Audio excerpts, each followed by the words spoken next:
like all, European children, you're kind of taught the Odyssey when you're really young. So I had grown up, I had my crucial childhood years in Switzerland. So I actually learned all the stories about Odysseus in Swiss German. And then I had D'Aulaire's book on the Iliad and the Odyssey, or Greek mythology. And then in high school, you had to read the Iliad and the Odyssey. We had to read the Iliad. And I remember in high school thinking there was a lot more to the Iliad than what our English teacher was telling us. And I did go to an Episcopalian high school, so everything had to have some kind of Christian symbolism. It doesn't matter whether you're reading the Iliad or anything, they're always looking for some kind of symbolism. Makes Beowulf really irritating. That's neither here nor there. But then in college, my sister, as a joke, registered me and she signed me up to do Latin because she thought it was funny. And I actually was really good in Latin. So I did Latin. And I decided to major in Latin because it was, in my mind, the easiest thing for me to do, because all I'd have to do was take a course in Latin and then I could do whatever I wanted.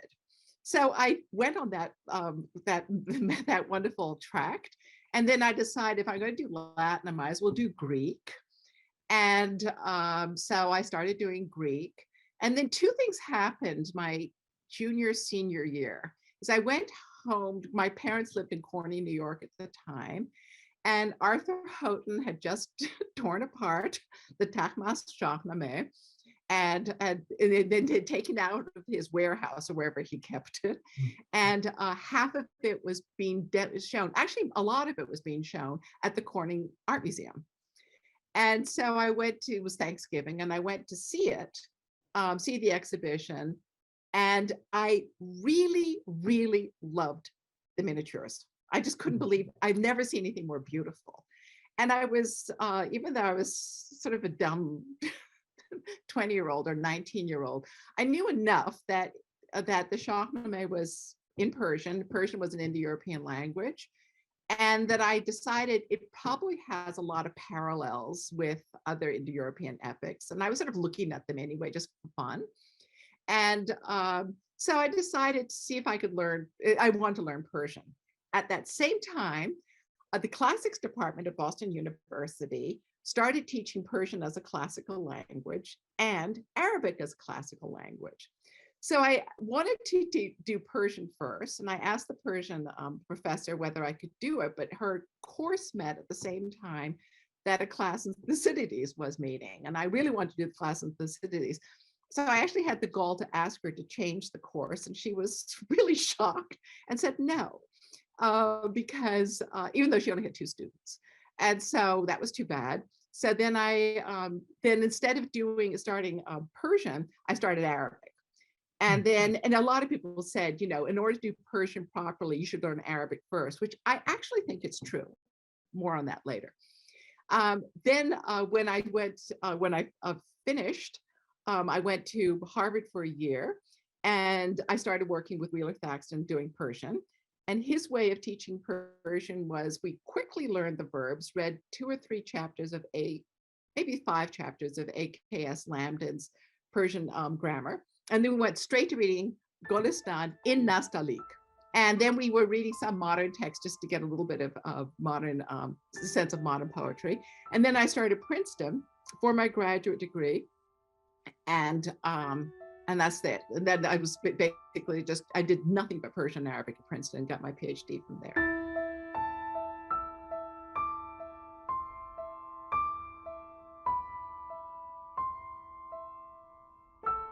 I tell the classicists when they ask me about the Shahnameh, I said, it's really wonderful because it's like having the Iliad and the Odyssey and the entire epic cycle in one. You have the whole thing.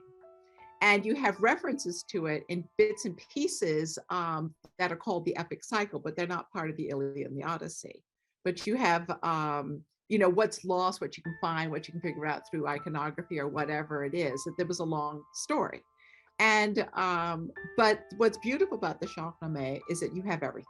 And so it's just one cohesive storyline from the beginning of time up to the Arab conquest.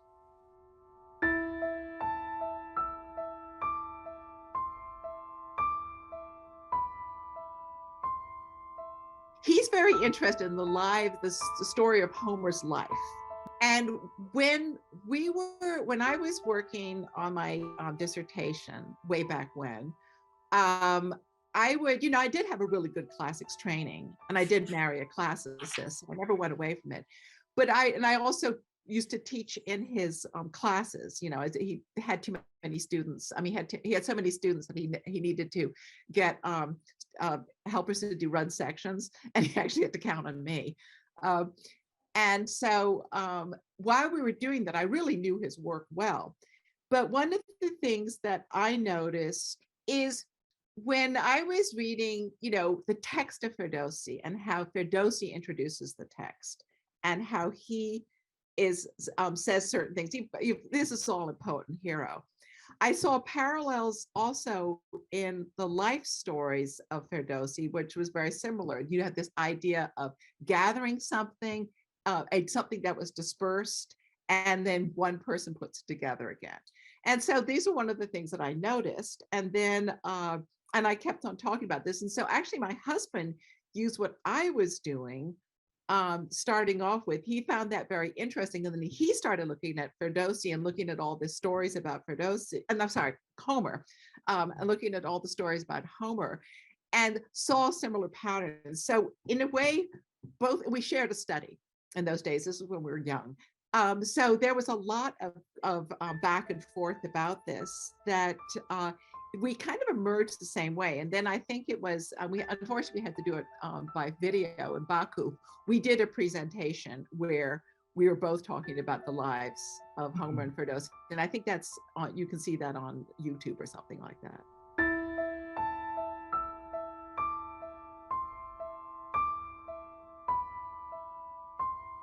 They're fabulous parallels, but I think that the most obvious one is the relationship between Rostam and Kekaus, and Achilles and Agamemnon.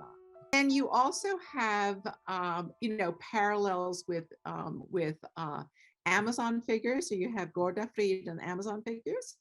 And I mean, it's just non-ending. And the best one is Siavosh and Hippolytus. Many of these. And then what I shied away from, because I remember my thesis director, you kept on comparing anything of the Shahnameh, you kept on looking at Arabic. And I resisted that. Not that I'm anti-Arabic, it's just that it was just an archetype as opposed to looking at details. And I'm the kind of person who reads from the text. I'm very empirical when I read something. I read what the text says, not what I read into the text. I read what the text says to me. And so if the text says to me that, if you make a comparison between, I remember Jerry Clinton would do this. He kept on arguing and making a comparison between Siavosh and Zuleika. They had somebody's trying to seduce them. But, it wasn't the same thing as the stepmother. It wasn't the same thing. And so, the parallels between Hippolytus and Siavosh were much, much stronger. And they also had the same ending. And so, so that's the kind of thing that I would do. My most favorite thing of doing is comparing Old Irish and the Shahnameh. And I have a brother-in-law who does Old Irish. And also I'd taken Albert Lord's course, and we read a lot of the Toyn from there. And then the story between Cuchulainn and Conla and Rustam and Zohrab are very, very parallel, especially in details. And so, but I've got all these things written down. And then what I would say also, it's, it's not that one influenced the other. It's just that this is what I would say is it's a very, very old model from Indo-European languages. One can't quite figure out where, it just appears in Indo-European languages. And there's a parallel also, the Dietrich saga in German epic, where you don't really have Hildebrand and Haldebrand. Is that Hildebrand and Hildebrand lives and Haldebrand obviously doesn't. But it is a story that Hildebrand also killed his own son. But unfortunately, you don't have the details of that one. You have the concept, in some versions, some manuscripts of the Shahnameh, you have Rustam having such bodily density that he sinks into the ground. And some people, some manuscripts edit it out and say this is fanciful and silly, but it really shows that he's very dense. Yeah. And so he has this, there's a moment where he prays to be less dense. And then when he's fighting Sohrab, he prays for his body density to come back. So he can kill Sohrab, so to speak. And in the, there's a little bit of reversal, I'm trying to remember, is that there's a wonderful parallel, I think, in the Toyn. I'm getting hazy in my old age. In the Toyn, where Cuchulainn is sinking into the, he's very heavy, he's sinking into rocks.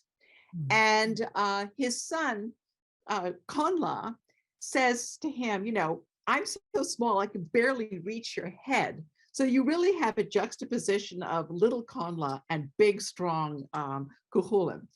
But with the whole idea of doing that, you also have, even when you look at the millions of paintings of Rustam and Sohrab, one of the biggest things they do to distinguish which one's Rustam and which one's Sohrab is beardless Sohrab. So Sohrab may, look heroic or whatever one wants to, but the beardlessness makes him really, really, really young, and the bearded Rustam makes him look old. And that's sort of very deliberate. And then the other thing which I really like about, I'm now sort of spinning, but considering that Rustam lived for over 500 years, he was barely, barely out of short pants, so to speak, when he had Sohrab in the first place. So you have all of these different things. And that's the same thing with Cuchulainn, is it's very kind of a premature fatherhood.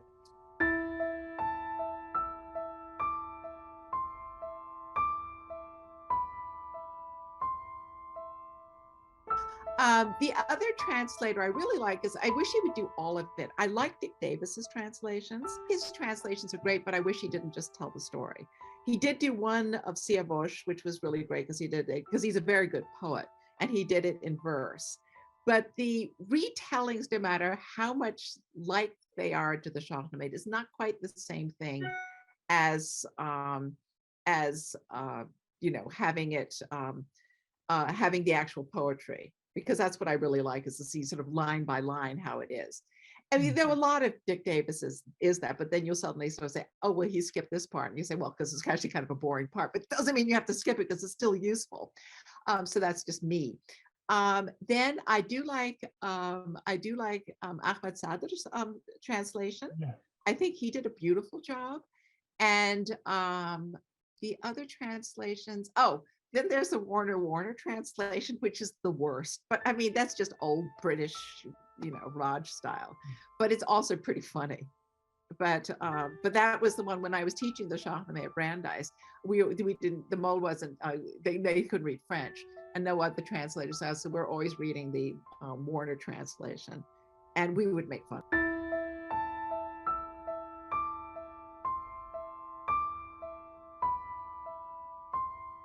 The first book is, I set out in many ways, you could look at it in two parts. I set out in many ways my methodology, or who I'm using. Particular people who I used, one was Georges de Mézil, and the other one was Albert Lord. With Georges de Mézil studied mythology, and he studied mythology from linguistics. And it was basically at the, so there was a whole school of linguistics in France, where instead of thinking that, one word comes from another language, it's borrowed, they looked at it as a word, which was quote unquote Indo-European. So why does brother and barodad, why are they so similar? And then you would just say, well, they would talk about this language as being Indo-European, or Old Indo-European, which didn't exist, but they would do this through linguistics of just looking at forms. And it's a kind of an elaborate system. And it's something that I learned, when I was younger, even though I didn't do linguistics. This was a linguistic practice of doing that kind of stuff. But anyway, I was really fascinated reading Georges de Mézil, but I also realized that he didn't do that much with the Iranian stuff. He had a student called Maria Mollet, who died prematurely. And so there was a lot of things that were kind of left out. So as an undergraduate, when I was a classics major, I did do my thesis on using du Mézil to show the role of Heracles, even though he's barely mentioned in the Iliad, how prevalent he is in the Iliad. And du Mézil had done a study between Staka, the Shishupala, and Heracles. And so I really went, I added more things to it. And he was very happy with that. So he was very encouraging to what I was doing. And then I realized that you could have a field day with doing comparative mythology with the Shahnameh. I mean, there's just no limit to what you can do. And so that's what I started doing. I sort of laid it out, what I was going to do. And then the other thing that I was very interested was the reception of the Shahnameh, which is something that's even more important to me now. But at the time, I tend to conflate the books because I haven't read them. I mean, I wrote them a while ago, and you keep on reworking something anyway. But one of the things which was very, very important to me is to see how something is interpreted for the audience at the time.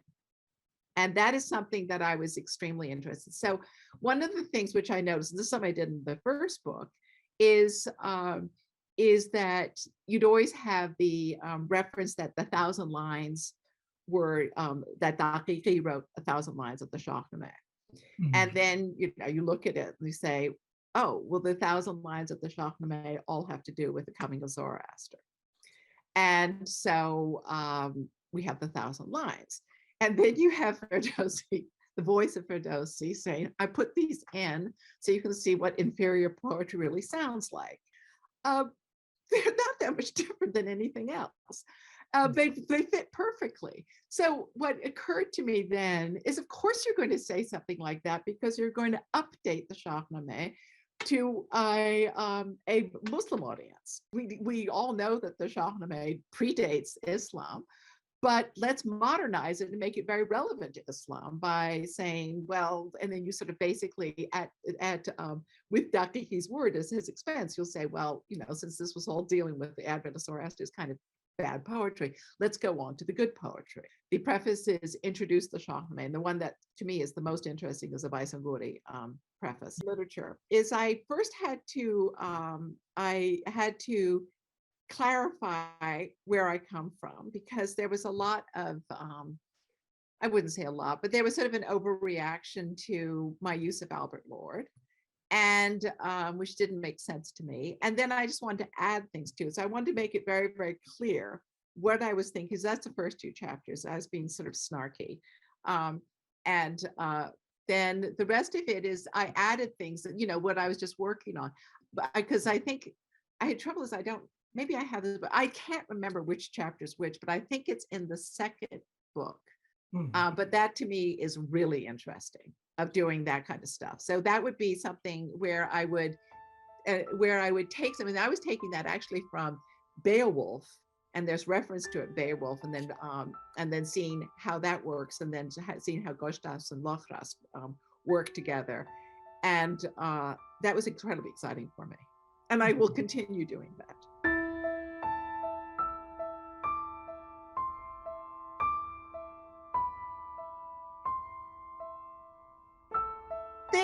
When you're asked to do something, you have to come up with something. So I always have things that I'm thinking and working on. So there's not a really wonderful system to this. It's just that someone will say, will you do something on, we're doing a fine arts thing or whatever. And then I will think about it and the way I will do it. So I'll give you an example about which I thought was super interesting. And this brought me really in contact with Robert Hillenbrand and Shreve Simpson. Was I always figured that if you have variations in the Shahnameh, this is me being now, I'm going to turn into a super nerd. One of the things I always like doing is reading the variants. So when I was the first edition I used of the Shahnameh was reading the Soviet edition, the Russian edition, and they had the they had the old. It's considered great because it had the oldest manuscripts. And so, and that's what everyone kept thinking, oh, if it's old, it's good. If it's new, it's not good. So I was always reading the variations. And then I'm getting rather round about this. And then I started reading the mole and looking at the variations and comparing and seeing this. And so I created for myself my dream Shahnameh, which you have a lot of variations in it. My dream would have all 500 manuscripts or 600 manuscripts, however many there are, having all the variations in them, because I'm very interested in variations. But then I, always thought that, well, if there are variations, there's got to be variations in the iconography as well. Why would you have everything being the same when you have the ability to do other things? And then this is just sort of random things that I think of, but you would look at a beautiful thing of the Shahnameh, and then you see, in the background, sort of around the frame of it or something like that, you see a bull and a cow. And you can't look at a bull and a cow without thinking of Kalila wa Dimna. And so, I'm sorry, bull and a lion. You can't think of a bull and a lion without Kalila wa Dimna. And so I always was thinking about it, I wonder whether the animals have anything to do with something. Are there variations in there, what's being said? So one of the things that I was kind of interested in, I did in London, was just interested in, what is something with a horn coming out of the head. And I realized in the language and also in the iconography, you could have a unicorn or you could have a rhinoceros or anything, as long as it had a horn coming out of its head. And Karksar, and yet the idea in the iconography was somewhat variable, even though one has pretty strong ideas about something. Oh, there was a wolf also with a horn coming out of his head, and so I just saw this example of different types of iconography. So that was one thing. And I was looking at the Mongolian, I looked a little bit at the Mongolian illustrations.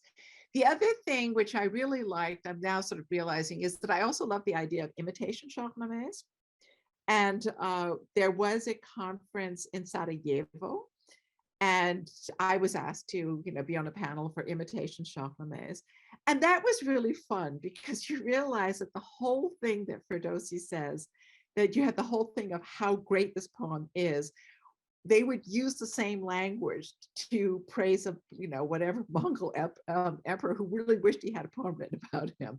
But they would try to make it sort of look at Ferdowsi like. Now, this is turning really kitsch, but one of the things which I find sort of fascinating now is even with popular literature and popular TV shows or something like that. I'm not talking about the Shahnameh, but I'm talking about using something as a model for something else. I'm trying to teach myself Turkish, and I figured the best way to teach Turkish is to watch a lot of Turkish TV. And so I'm watching Ertuğrul, which goes on forever and ever and ever. It's the longest thing I've ever seen, and you have to take breaks from it because it's so violent. But I love the way they make Ertuğrul basically have the same story as Muhammad, as they're making him as the second coming or the resurrection of Islam. But things like that really interest me, of receptions and things like that. And then the other thing is when we're doing the Turkish, realizing when we're doing all the Turkish art, realizing, and this is something I really do love, is how important it is to have a really beautiful, beautiful copy of the Shahnameh, and beautiful nasalik with beautiful illustration, is to have one. So any Mughal or anybody, they always wanted to have a really good Shahnameh because it gave such legitimacy. And that's in many ways why I focus more on the Shahnameh than anything else, because it's empirical. It's amazing how important the Shahnameh is to various parts where the Persian Empire touched. And I suppose my big thing is, let's bring it over to across the Atlantic Ocean. And I will say very proudly that Ferdowsi's name is up on the Boston Library, even though it's spelled in Arabic.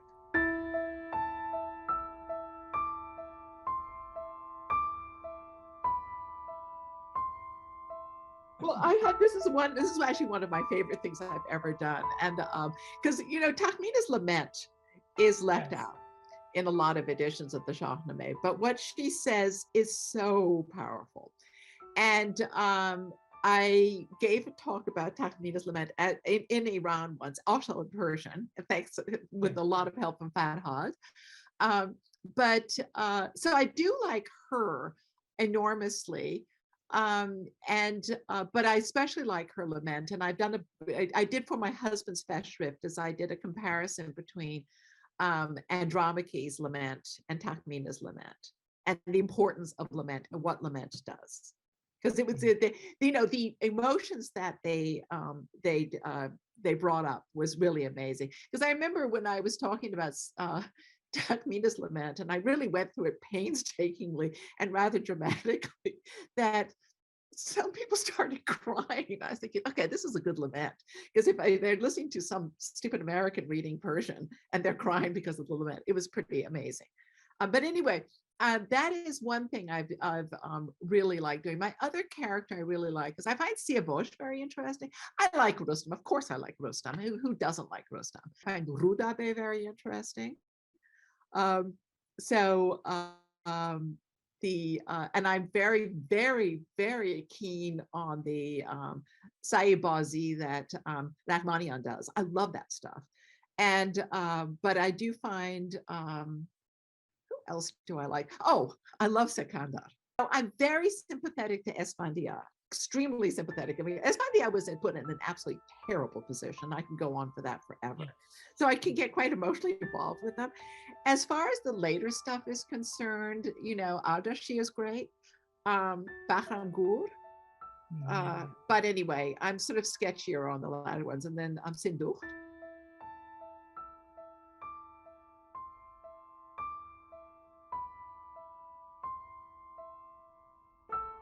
I would say that, I mean, basically, as he himself says, he found this book from old times. It's all pre-Islamic, so you have to have, because that basically the religion was Zoroastrianism pre the Arab conquest. So he's taking a book, as I love the way he puts it. He has this ancient book. It was, either it was all scattered apart and all these Mobads brought it up together or whatever. But you have this, so you cannot ignore the fact, except it does get marvelously weird in the Iskandar, in the Dastana Iskandar. That I love it because it gets off the wall there. But when you have that, is my thing, and this is something that I find super interesting, and this is where it really comes in the Baisangur introduction, is all these stories about how Ferdowsi was not paid and he wasn't appreciated.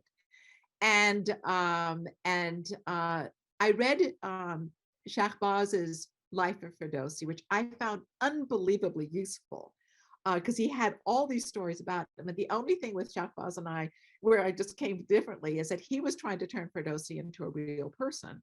And I was thinking of Ferdowsi as a much larger life figure that has the whole stories about him to make it really interesting to everybody.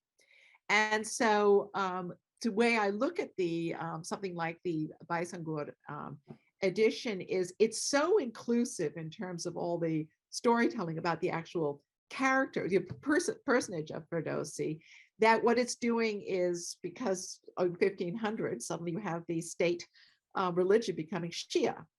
So you're going to have Ferdowsi always have been the Shia. And so that's why people were, and then you have actually some, quotes saying, that Mahmoud of Gaza would say, I don't have anything to do with this person because he's one of them, even though, at the time Shiism didn't exist.